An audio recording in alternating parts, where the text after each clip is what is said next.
नमस्कार दोस्तों। आपका स्वागत करता हूं आप ही के यूट्यूब चैनल में। वीडियो को स्टार्ट करने से पहले आप सभी से रिक्वेस्ट करूंगा, अगर अभी तक आपने चैनल को सब्सक्राइब नहीं किया है तो sir request to all of you, please channel को सब्सक्राइब कीजिए। वीडियो को लाइक कीजिए, शेयर कीजिए एज मच एज पॉसिबल, ताकि ज़्यादा से ज़्यादा लोगों तक ये वीडियो पहुंच सके। तो चलिए स्टार्ट करते हैं। जहाँ पे देखिए आज हम लोग डिस्कशन करेंगे अबाउट बीसीसीएल आईपीओ के बारे में, Bharat coking coal limited IPO के बारे में डिस्कशन करेंगे। बिकॉज आज है सबसे बड़ा दिन, बिकॉज आज है लास्ट डेट। इस चीज़ को ध्यान दीजिएगा, लास्ट डेट है। साथ साथ जितने भी डाउट है सबको यहाँ पर क्लियर करने की हम लोग यहाँ पर कोशिश करेंगे। लिस्टिंग डेट को लेकर के कंफ्यूजन अभी आ रहा है, उसको भी चेक किया जाएगा। अलॉटमेंट चांसेस क्या बन रहा है, इन सभी चीज़ों को चेक किया जाएगा। सबसे पहले चीज देखिए, इशू का प्राइस को ध्यान दीजिएगा, 23 रुपीज पर शेयर का है। 23 रुपीज इसका देखिए प्राइस रखा गया है। 600 शेयर्स एक लॉट में रहेंगे, 600 शेयर्स एक लॉट में रहेगा।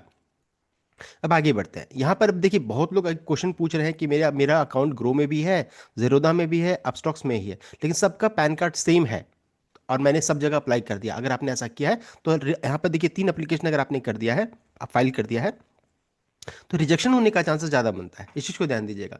सेम पैन कार्ड नहीं होना चाहिए। अगर आप 3 अगर लॉट अप्लाई करना चाहते हैं तो एक ही से अप्लाई किए, ज़्यादा बेटर रहेगा। ज़ीरोधा गुरु जिसे भी आप करते हैं तो हर एक जगह से एप्लीकेशन जो रहता है एक ही रखिए, और जितना आप अप्लाई करना चाहते हैं बस ये ध्यान दीजिएगा कि अगर सेम पैन कार्ड है सब में तो फिर कोई बेनिफिट आपको नहीं मिलना, रिजेक्शन होने का चांसेस ज़्यादा बन जाता है, सबसे पहला। दूसरा है, अगर मान लीजिए डिफरेंट सब में, मान लीजिए आपके पास ग्रो है, ज़ीरोधा है, अपस्टॉक्स है और डिफरेंट पैन कार्ड है, तब इस केस में चांसेस बढ़ जाता है। इस चीज़ को भी ध्यान दीजिएगा। बस पैन कार्ड का यहाँ पर खेल है, इस चीज़ को ध्यान दीजिएगा कि पैन कार्ड अलग होना चाहिए। ये सबसे पहला डाउट है, मैंने क्लियर कर दिया है। दूसरा है यहाँ पर अब डेट्स को लेकर के। देखिए इशू ओपन 9 जनवरी को, ऑलरेडी एप्लीकेशन विंडो ओपन हो चुका है। बंद कब होगा तो 13 जनवरी को ये क्लोज हो जाएगा, यानी कि आज के दिन में क्लोज हो जाएगा। इस चीज़ को ध्यान दीजिएगा। और वो भी आप शाम को लगभग मान लीजिए 4:30 बजे तक ही आपके पास टाइम रहेगा, 4:30 तक। उसके बाद फिर या फिर 4 बजे तक ही टाइम रहेगा। इस चीज़ को ध्यान दीजिएगा, जितना पहले उतना अच्छा। आप लास्ट टाइम तक ना जाए, ये जी मेरा कहने का मतलब। हो सकता है लास्ट मोमेंट में इंटरनेट ना काम करे या कोई टेक्निकल हिकअप्स आ जाए, तो इसलिए लास्ट मोमेंट तक ना रखें। दूसरा, अगर आप अप्लाई करना चाहते तब। दूसरा है, यूपीआई मैंडेट को अप्रूव जरूर करें। बहुत लोग क्या करते हैं कि नहीं मैंने एप्लीकेशन डाल दिया है, यूपीआई मैंडेट में शाम तक करूंगा ना, तो उस चीज़ को ध्यान दीजिएगा। हो सकता है इतना बड़ा एप्लीकेशन यहाँ पर हो रहा है, इतने सारे यहाँ पर एप्लीकेशन फाइल किए जा रहे हैं, तो हो सकता है कोई टेक्निकल इशू आया, तो पहले ही करके रख ले इस चीज़ को। अगर आपने अप्लाई किया है तुरंत भी उसको अप्रूव भी करा ले यूपीआई मैंडेट को। ऐसे लास्ट टाइम टाइमिंग क्या रहेगा तो 13 जनवरी 5 बजे तक का टाइम रहता है, लेकिन इस चीज़ को ध्यान दीजिएगा, पहले ही कर ले, ये ज़्यादा बेटर रहेगा। बिकॉज अगर मान लीजिए 5 PM तक आप नहीं करेंगे तो रिजेक्शन होने का, रिजेक्शन तो होगा ही, 100% हो जाएगा। अगर आप अप्रूव ही नहीं होगा तो फिर रिजेक्ट ही हो जाएगा। तो क्यों रिजेक्शन के हम लोग ने 2-3 रीजन यहाँ पर पकड़ लिया है।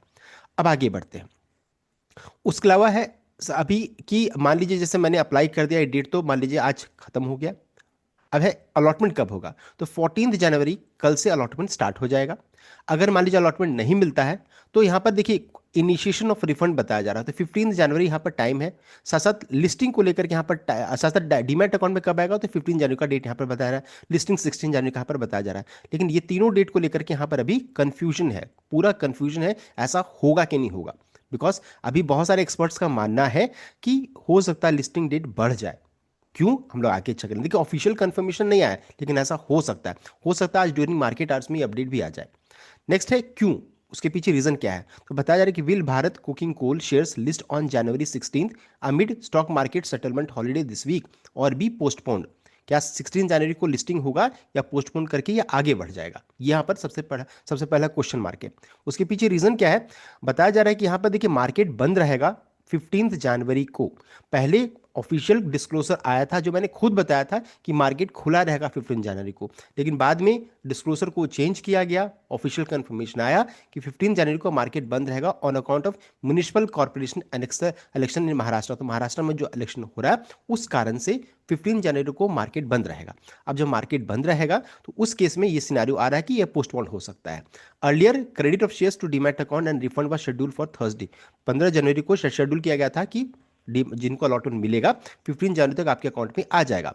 However the day has not been declared as stock market holiday. अब जो कि हॉलीडे है तो हो सकता है आपके डीमैट अकाउंट में वो शेयर न दिखे।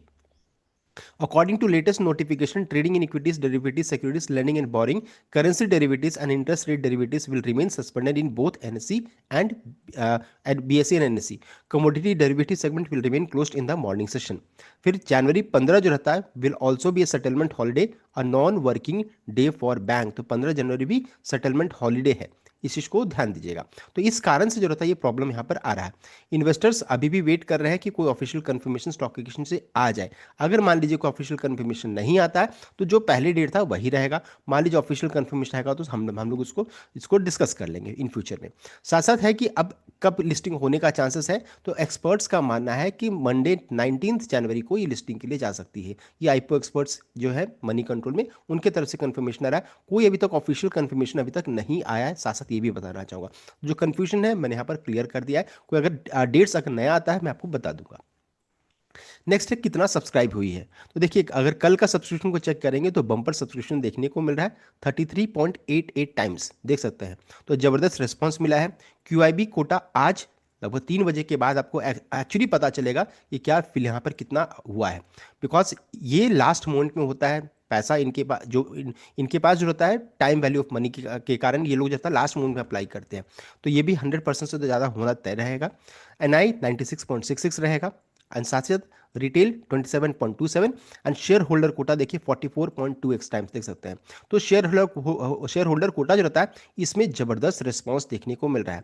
सबको लगा था कि शेयर होल्डर कोटा का बेनिफिट मिल सकता है, अप्लाई करेंगे तो चांसेस बनेगा, लेकिन अब है कि चांसेस थोड़ा ब्लीक या कम नजर आ रहा है। कितना चांसेस अभी भी है उसको हम लोग अभी आगे चेक कर लेंगे। रिटेल 27.29 यानी कि समझ सकते हैं लगभग 28 लोगों में से एक को मिलने का चांसेस है 28 में से, जो कि आज ये बढ़ करके और, बिकॉज अभी तो एप्लीकेशन आज एक दिन और चलेगा तो हो सकता है ये और बढ़ जाए, इस चीज को ध्यान दीजिएगा। सो बम्पर सब्सक्रिप्शन देखने को मिल रहा है। नेक्स्ट है जीएमपी। करेंटली जीएमपी को चेक करेंगे तो 10 रुपीज 60 पैसा का है। आईपीओ का प्राइस 23 है, दोनों को जोड़ दीजिए 33 रुपीज 60 पैसा में लिस्टिंग हो सकता है। 46% का रिटर्न, एस्टिमेटेड प्रॉफिट 6,360 कहाँ पर देखने को मिल रहा है। तो ये हो गया जीएमपी करेंटली। सो ये हो गया कहाँ पर लिस्टिंग होने का चांसेस है।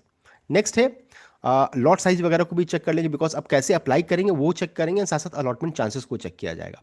देखिए सबसे पहला चीज रिटेल जो रहता है एक लॉट में 600 शेयर्स रहेंगे, 13,800 आपको इतना पैसा लगेगा। मैक्सिमम रिटेल 14 लॉट्स तक जा सकते हैं। उसके बाद आप देखिए जैसे ही लॉट साइज बढ़ेगा आप डिफरेंट कैटेगरी में चले जाइएगा। तो 14 लॉट्स 8,400 शेयर्स रहेंगे, इतना पैसा लगेगा।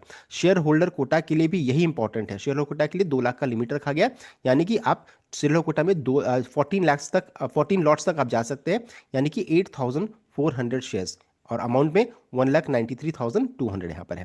तो इस चीज़ को ध्यान दीजिएगा। शेयर होल्डर कोटा के लिए मैक्सिमम लिमिट यह रह गया, और रिमेनिंग कैटेगरीज का आप यहाँ पर चेक कर सकते हैं। आगे बढ़ते हैं। यहाँ पर रिटेल के लिए 35% रिजर्वेशन है, शेयर होल्डर कोटा के लिए 10%, एम्प्लॉय के लिए 5% है। ये चीज़ है कि यहाँ पर तीनों रिजर्वेशन कैटेगरी यहाँ पर परसेंट वाइज बता रहे हैं कितना कितना रिजर्वेशन है। नेक्स्ट है कैसे अप्लाई करेंगे।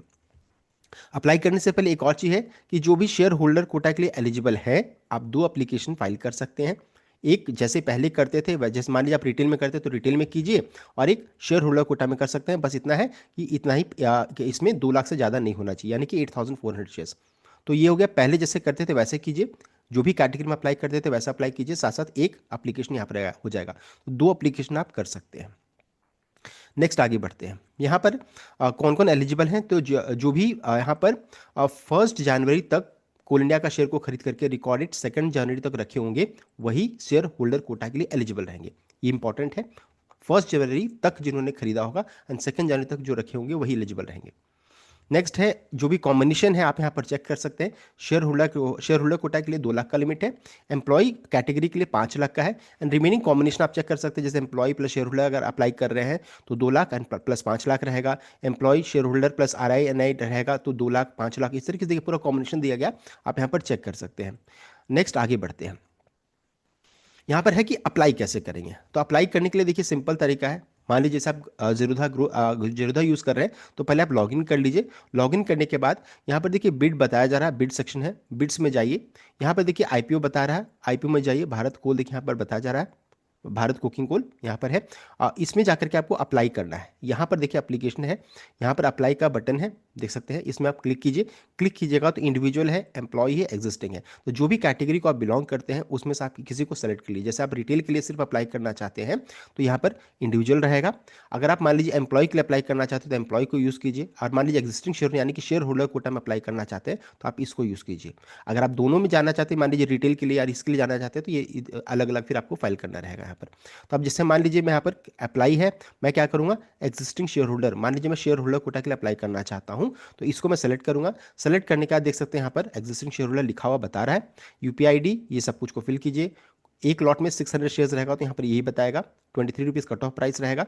मान लीजिए आप लॉट साइज इंक्रीज करना चाहते हैं तो 600 है, आप 600 का मल्टीपल समझ लीजिए। मान लीजिए 14 लॉट के अप्लाई करना चाहते हैं तो इसको 600 को चेंज करके आप 8400 कर दीजिए। इस तरीके से देखिए आप इसको चेंज करके आप इसको सबमिट कर सकते हैं। मैक्सिमम कितना रहेगा, तो मैक्सिमम 8400 तक मैक्सिमम आप इसमें जा सकते हैं।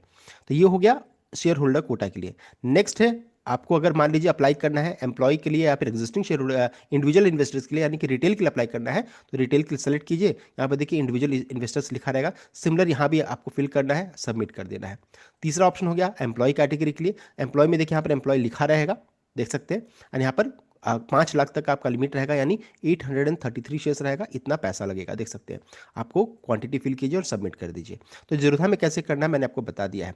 अब सबमिट करने का मतलब ये नहीं हो जाता है कि एप्लीकेशन कंप्लीट हो गया। यहाँ सबमिट कीजिएगा, आपको मोबाइल में या फिर जो भी है आपको एक मैसेज आएगा। मैसेज में यहाँ पर लिखा रहेगा यूपीआई मैंडेट को जो रहता है आपको अप्रूव करना रहेगा, अप्रूव करना रहेगा। अगर आप अप्रूव नहीं कीजिएगा तो वहां पर ये रिजेक्ट हो जाएगा, आप फिर वो एप्लीकेशन आपने फाइल नहीं किया, इनकम्प्लीट है इस कारण से। तो यूपीआई मैंडेट को भी अप्रूव करना जरूरी रहेगा। टाइमिंग क्या रहेगा, तो 5 बजे तक लास्ट टाइम रहता है। उसके बाद फिर आप उसको अप्रूव भी कीजिएगा तो भी कोई एप्लीकेशन फिर एक्सेप्ट नहीं होगा। तो यहाँ पर 5 PM लास्ट टाइम रहेगा। इस चीज़ को ध्यान दीजिएगा। मेरे अनुसार आपको अगर अप्लाई किए हैं तो इसको 5 बजे तक का वेट ना करें, इसको 3-4 बजे तक जैसा भी टाइम रहेगा पहले करने की कोशिश करें, बिकॉज लास्ट मिनट में अच्छा खासा यहाँ पर टेक्निकल प्रॉब्लम भी आ सकता है, कई बार ऐसा हुआ है। नेक्स्ट है ग्रो में कैसे करेंगे। तो ग्रो में करने के लिए देखिए ग्रो में लॉगिन मैंने कर दिया। यहाँ पर आपको टाइप करना है Bharat coking coal IPO, type कीजिएगा, इस तरीके से यहाँ पर दिखेगा। इसको जब क्लिक कीजिएगा देखिए इस तरीके का ऑप्शन यहाँ पर दिखेगा। यहाँ पर देखिए अप्लाई एस रेगुलर का, यहाँ पर अगर क्लिक कीजिएगा तो क्लिक करना, 3 ऑप्शन यहाँ पे दिखाएगा। साथ साथ यहाँ पर शेयर्स को यहाँ पर प्लस कीजिएगा तो अपने आप इंक्रीज करेगा, बढ़ेगा, तो आप इसको भी यूज़ कर सकते हैं। साथ ही साथ है कि यहाँ पर देखिए 3 ऑप्शन यहाँ पर बता रहा है। एक है रेगुलर यानी कि जो रिटेल निवेशक के लिए है, एम्प्लॉय कैटेगरी के 5 लाख का, शेयर होल्डर कोटा के लिए 2 लाख, देख सकते हैं। हाई नेटवर्क जो भी आप ऑप्शन है आप इसमें सेलेक्ट करके सबमिट कर दीजिए। एंड यूपीआई को अप्रूव करना, यूपीआई मैंडेट को अप्रूव जरूर कीजिएगा। और उसके अलावा है, मान लीजिए हाई नेटवर्थ इंडिविजुअल है जो कि ज़्यादा पैसा ज़्यादा के लिए अप्लाई करते हैं, तो इस केस में आपको बैंक से कीजिएगा तो ज़्यादा बेटर रहेगा। मान लीजिए आपका डीमैट अकाउंट वर्क नहीं करा तो इस केस में आप बैंक को भी यूज़ कर सकते हैं। यहाँ पर देखिए जैसे आईसीआईसीआई बैंक का लॉगिन है, मैंने यहाँ पर लॉगिन किया। लॉगिन करना, इन्वेस्ट ऑनलाइन ऑप्शन यहाँ पर दिखा रहा है। यहाँ भी देखिए ऑनलाइन आईपीओ दिखा रहा है, तो सभी बैंक पोर्टल में रहता है। ऑनलाइन आईपीओ सेलेक्ट किया मैंने, और सेलेक्ट करने के बाद देखिए यहाँ पर आईपीओ दिखा रहा है, देख सकते हैं। ऑनलाइन आईपीओ राइट इशू सब कुछ दिखा रहा है। यहाँ इन्वेस्ट नाउ में सेलेक्ट किया। यहाँ पर देखिए बता रहा है भारत कोकिंग कोल आईपीओ। यहाँ पर मैंने अप्लाई ऑप्शन को क्लिक करूंगा, देख सकते हैं इस जगह पर, यहाँ पर है। तो इसको आप जब अप्लाई कीजिएगा इस तरीके का पेज यहाँ पर ओपन होगा। यहाँ पर अकाउंट नंबर रहेगा, एनएसडीएल सीडीएसएल, यहाँ पर आपको जो भी आप सेलेक्ट कीजिए। डीपीआईडी डीपी अकाउंट, यहाँ पर आपको जो भी डीमैट अकाउंट आप यूज़ कर रहे हैं उसमें देखिए आप लॉगिन कीजिएगा तो जितनी भी डिटेल है, जैसे डीपीआईडी डीपी अकाउंट आपको वहाँ पर मिल जाएगा। जैसे ज़रूरत यूज़ करते हैं तो कंसोल में आपको मिल जाएगा। ग्रो यूज़ करते हैं तो रिपोर्ट सेक्शन में मिलेगा। एंड अपस्टॉक्स यूज़ करते हैं तो भी आपको रिपोर्ट सेक्शन में मिल जाएगा। तो सभी जगह पे आपको मिल जाएगा। ये आपको डीमैट अकाउंट में ये डेटा मिलेगा। क्वांटिटी को फिल कीजिए, कट ऑफ प्राइस सबमिट कीजिए, और यूपीआई मैंडेट को अप्रूव जरूर कीजिए। मैं कई बार इसको रिपीट कर रहा हूँ बिकॉज कई लोग इसको भूल जाते हैं और फिर वो रिजेक्ट हो जाता है, इनकम्प्लीट रहता है। सो ये हम लोगों ने एप्लीकेशन प्रोसेस को भी चेक कर लिया है।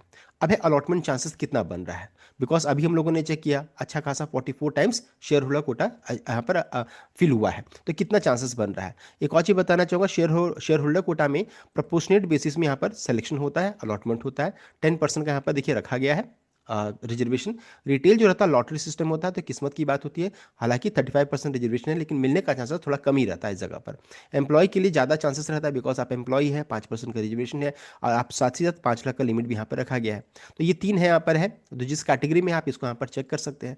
अब अलॉटमेंट चांसेस की बात करें तो शेयर होल्डर कोटा की सिर्फ बात हो रही है, सिर्फ शेयर होल्डर कोटा के यहाँ पर बात किया जा रहा है। बिकॉज यहाँ पर रिटेल के लिए हम लोग डिस्कशन नहीं कर सकते, रीजन क्या है, वो लॉटरी सिस्टम पे होता है। और शेयर होल्डर कोटा में जो रहता है यहाँ पर प्रोपोर्शनेट बेसिस में होता है, इस कारण से चांसेस थोड़ा बनता है कम से कम। अब देखिए मान लीजिए जैसे आप 14 लॉट के लिए अप्लाई करते हैं, तो एक लॉट मिलने का चांसेस कितना बन रहा है। तो देखिए अगर मान लीजिए 45 टाइम्स, जैसे अभी हम लोगों ने चेक किया, एसएच कैटेगरी जो रहता है लगभग 44 पॉइंट टाइम्स हो, तो मैं अप्रोक्सीमेटली 45 मान रहा हूँ। तो इस केस में क्या है, मिलने का एक लॉट मिलने का चांसेस लगभग 27% है। अगर मान लीजिए 50 टाइम्स सब्सक्राइब होगी तो लगभग 25 टाइम्स 25% चांसेस बन रहा है, 25% चांस बोल रहा हूँ मैं। और 60 टाइम्स अगर सब्सक्राइब हो जाती है तो मात्र 21% चांसेस यहाँ पर बन रहा है। मतलब 14 लॉट अप्लाई कीजिएगा तो भी इतना ही परसेंटेज यहाँ पर है, 100% किसी में भी नहीं बन रहा है, अभी देख सकते हैं, बिकॉज सब्सक्रिप्शन बहुत ज़्यादा हो रहा है। अगर मान लीजिए 10 लॉट के लिए अप्लाई कीजिएगा, एक लॉट मिलने का चांसेस कितना है, तो देख सकते हैं ये है आपका 20.13, 18.29, अगर 50% 50 टाइम्स सब्सक्राइब हुई तब, और 60 टाइम्स अगर हुआ तो 15.47। और मान लीजिए अगर आप 5 लॉट के लिए अप्लाई करते हैं, 5 लॉट, तो एक लॉट मिलने का चांसेस कितना है, तो 10.6। अगर मान लीजिए इतना ही रहा सब्सक्रिप्शन 45 टाइम्स, तो लगभग 11%। 50% हुआ, 50 टाइम्स सब्सक्राइब हुई तो 9.61, 60 टाइम्स हुई तो 8.06। और एक लॉट मान लीजिए अगर अप्लाई करते हैं, तो इस केस में देखिए 2.22 है, 2% है, 1.67 है। यानी कि जितना ज़्यादा लॉट के लिए अप्लाई कीजिएगा उतना मिलने का प्रोबेबिलिटी ज़्यादा, देख सकते हैं आप, चेक कीजिए, 14 लॉट अप्लाई कीजिएगा तो मिलने का चांसेस ज़्यादा है, और एक लॉट के लिए अप्लाई कीजिएगा तो मिलने का चांसेस थोड़ा कम यहाँ पर बन रहा है, देख सकते हैं। तो मैंने ये बताने की कोशिश किया है कि जितना ज़्यादा लॉट रहेगा उतना ज़्यादा मिलने का यहाँ पर चांसेस रहेगा, ये कहने का मतलब है। साथ ही साथ सब्सक्रिप्शन अगर बढ़ता है तो इस केस में क्या है, अलॉटमेंट मिलने का चांसेस भी घट जाता, तो ये कहने का पूरा मतलब है। सो मैंने आपको बता दिया है। नेक्स्ट है कि if I do not hold shares in Zerodha, मान लीजिए जैसे बहुत लोगों को डाउट है कि यहाँ पर मैं जेरोधा में यहाँ पर होल्ड नहीं कर रहा हूँ, मेरा आईसीआईसीआई डायरेक्ट में कोल इंडिया का शेयर है, तो क्या मैं फिर भी अप्लाई, अभी मैं जेरोधा यूज़ करता हूँ आईसीआईसीआई डायरेक्ट में, लेकिन कोल इंडिया का शेयर है, तो क्या मैं जेरोधा में अप्लाई कर सकता हूँ। तो यहाँ पर देखिए आप अप्लाई कर सकते हैं, you can apply even if you do not hold an existing share in Zerodha account, as registrar and transfer agent validate करती है पैन कार्ड। तो पैन कार्ड से वैलिडेट किया जाता है, ना कि डीमैट अकाउंट से। तो अगर आपके पास मान लीजिए आप पुराना अकाउंट है आईसीआईसीआई डायरेक्ट में, कोल इंडिया का शेयर है, जरूरत करंट आप यूज कर रहे हैं, तो उस केस में भी आप अप्लाई कर सकते हैं शेयर होल्डर कोटा में, कहने का ये मतलब है। नेक्स्ट है, if you are not a share holder, अगर आप शेयर होल्डर कोटा के लिए आप एलिजिबल नहीं है, and you applied for share holder quota, your other application will also be rejected. अगर मान लीजिए आप शेयर होल्डर कोटा के लिए आप एलिजिबल नहीं है, आपने क्या किया कि नहीं मैं अप्लाई कर देता हूँ, जो होगा देखा जाएगा, उसमें क्या है इस केस में कि जो भी आपने अप्लाई किया सब रिजेक्ट हो जाएगा। तो इन सभी चीज़ों को ध्यान दीजिएगा, रिजेक्शन रिजेक्शन क्यों होगा वो भी हम लोगों ने डिस्कस कर लिया, और अलॉटमेंट चांसेस भी हम लोगों ने डिस्कस कर लिया, आईपीओ डिटेल्स को भी हम लोगों ने डिस्कस कर लिया। सो इतना कंप्लीट अपडेट, आई होप आपको लाइक शेयर कीजिएगा, चैनल को सब्सक्राइब कीजिएगा। Thank you.